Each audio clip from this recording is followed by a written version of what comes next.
अस्सलाम वालेकुम। आज के इस लेक्चर से हम होम्योस्टेसिस के चैप्टर को स्टार्ट कर रहे हैं और इस वीडियो के अंदर हम होम्योस्टेसिस का एक ओवरव्यू करेंगे, यानी समझने की कोशिश करेंगे कि होम्योस्टेसिस एक्चुअल में क्या है और ये क्यों ज़रूरी है हमारी बॉडी के लिए इतना। होम्योस्टेसिस की डेफिनेशन से स्टार्ट करते हैं।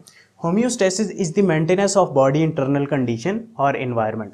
होम्योस्टेसिस एक ऐसा प्रोसेस है जिसके ज़रिए हमारी बॉडी की जो इंटरनल एनवायरनमेंट है वो मेंटेनेंस हालत में रहती है, वो सेम सिचुएशन में रहती है।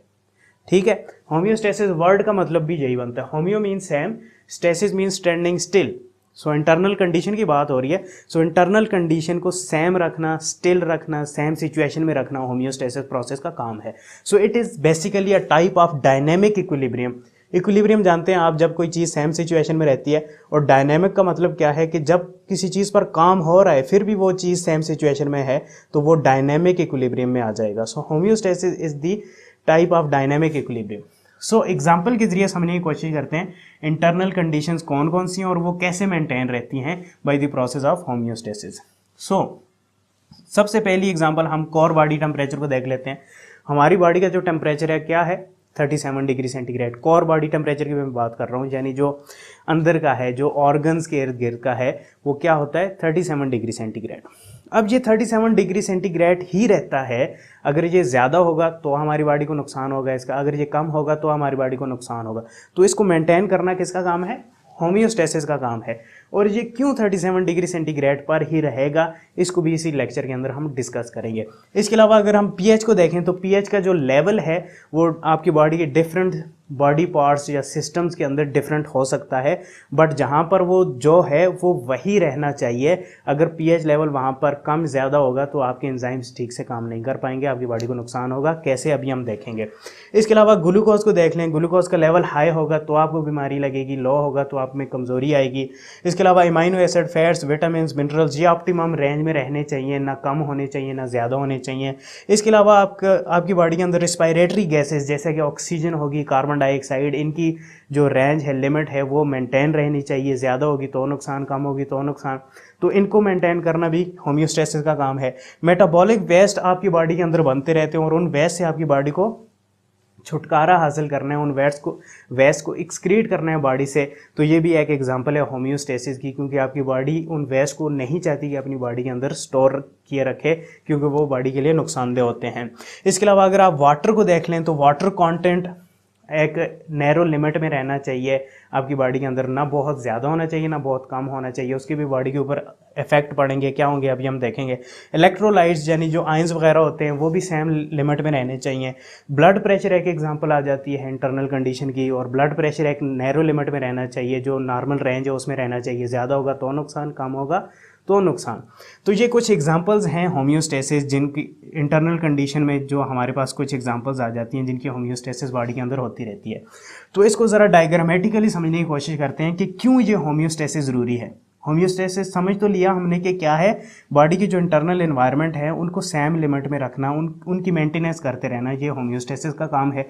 अब ये ज़रूरी क्यों है। सपोज यहाँ पर मैंने एक टिश्यू ड्रा कर रखा है और एक सेल को मैंने बड़ा कर लिया ताकि कुछ प्रोसेसेस को हम अच्छे से समझ सकें। सो ये एक सेल है। सेल के अंदर आप जानते हैं कुछ बायोलॉजिकल प्रोसेसेस हो रहे होते हैं जिन्हें हम मेटाबॉलिज्म बोलते हैं। मेटाबॉलिज्म में हो क्या रहा होता है कि सबस्ट्रेट प्रोडक्ट में कन्वर्ट हो रहा होता है, चाहे वो ब्रेक डाउन हो रही हो या सिंथेसिस हो रही हो, यानी कैटाबॉलिक प्रोसेसेस हों या फिर एनाबॉलिक प्रोसेसेस हों, इन दोनों को कंबाइनली मेटाबॉलिज्म में हम लेते हैं। सबस्ट्रेट प्रोडक्ट में जब भी कन्वर्ट होगा उसके लिए एंजाइम की ज़रूरत पड़ेगी। एंजाइम बायोलॉजिकल कैटलिस्ट होते हैं, किसी भी रिएक्शन को स्पीड अप करते हैं। तो अगर एंजाइम नहीं होंगे तो वो रिएक्शन बॉडी के अंदर नहीं होगा। अब आप जानते हैं कि एंजाइम्स जो हैं उनकी स्पेसिफिक स्ट्रक्चर होती है और स्ट्रक्चर का बहुत रोल होता है उनके फंक्शन में। अगर वो स्ट्रक्चर सेम होगी या वो स्ट्रक्चर फाइन होगी, ठीक होगी, तो वो एंजाइम अच्छे से काम करेगा। अगर स्ट्रक्चर में डिसरप्शन आ गई, स्ट्रक्चर अगर चेंज होगी तो वो एंजाइम ठीक तरीके से काम नहीं करेगा। और जो आपकी बॉडी का जो टेम्परेचर है वो इनकी स्ट्रक्चर के लिए बहुत ज़रूरी है। अगर आपकी बॉडी का टेम्परेचर 37 डिग्री सेंटीग्रेड है तो ये एंजाइम अच्छे से काम करता रहेगा। डिग्री सेंटीग्रेड, ठीक है, एंजाइम अच्छे से काम करेगा। अगर टेम्परेचर राइज करेगा, 40 अबव जाएगा, तो ये एंजाइम जो है इसकी स्ट्रक्चर में चेंज आ जाएगी। स्ट्रक्चर में चेंज होगी तो ये सबस्ट्रेट को प्रोडक्ट में कन्वर्ट नहीं कर पाएगा। अगर आपकी बॉडी के अंदर मेटाबॉलिज्म स्टॉप हो जाएगा डेफिनेटली, अगर टेम्परेचर हाई होगा। तो अगर मेटाबॉलिज्म स्टॉप होगा तो आपकी बॉडी की जो लाइफ है जो वो ही स्टॉप हो जाएगी, क्योंकि सारी लाइफ जो है इन्हीं मेटाबॉलिक प्रोसेसेस पर डिपेंड करती है। सो टेम्परेचर बहुत ज़रूरी है कि 37 डिग्री सेंटीग्रेड पर ही रहे। अगर राइज हो गया तो एंजाइम की स्ट्रक्चर डीनेचर हो जाएगी और एंजाइम काम करना छोड़ेगा और ये प्रोसेसेस स्टॉप हो जाएंगे। अगर हम बात करेंगे 37 डिग्री सेंटीग्रेड से टेम्परेचर नीचे जा रहा है तो कैसे नुकसान होगा। जब टेम्परेचर नीचे जाएगा तो इनकी मोबिलिटी, एंजाइम मोबाइल इतना नहीं होगा, यानी इसकी मूवमेंट स्लो हो जाएगी और ये प्रोसेसेस बहुत स्लो डाउन हो जाएंगे और आपकी बॉडी को एनर्जी की हर वक्त ज़रूरत रहती है। जब ये प्रोसेस स्लो होंगे तो डेफिनेटली फिर भी आप सर्वाइव नहीं कर पाएंगे। फिर पीएच की अगर हम बात करें तो आप जानते हैं एंजाइम बड़े स्पेसिफिक होते हैं कि उन्होंने कौन सी पीएच पर काम करना है। सो अगर वो मुनासिब पीएच उन्हें नहीं मिलेगी तो वो काम नहीं कर पाएंगे और डेफिनेटली सबस्ट्रेट से प्रोडक्ट नहीं बन पाएगा। तो ये भी एंजाइम पर बहुत इंपॉर्टेंट इम्पैक्ट डालती है पीएच। सो पीएच का मेंटेन रहना भी बहुत ज़रूरी है। सो टेम्परेचर और पीएच कैसे मेंटेन रहेंगे? By the process of homeostasis. अगर टेम्परेचर की बात करें स्पेसिफिकली तो इसे हम थर्मो रेगुलेशन बोलते हैं, जिनको डिटेल से आगे हम लेक्चर में जैसे जैसे जाएंगे ये सारी चीज़ें कवर करेंगे। इसके अलावा बॉडी के अंदर आप जानते हैं सेल के अंदर माइटोकॉन्ड्रिया होता है। माइटोकॉन्ड्रिया जो है पावर हाउस ऑफ सेल है, जहाँ पर रिस्पायरेशन हो रही होती है, यानी फूड की ब्रेकडाउन हो रही होती है और एनर्जी रिलीज हो रही होती है, जो एनर्जी यूज़ होती है सेल में।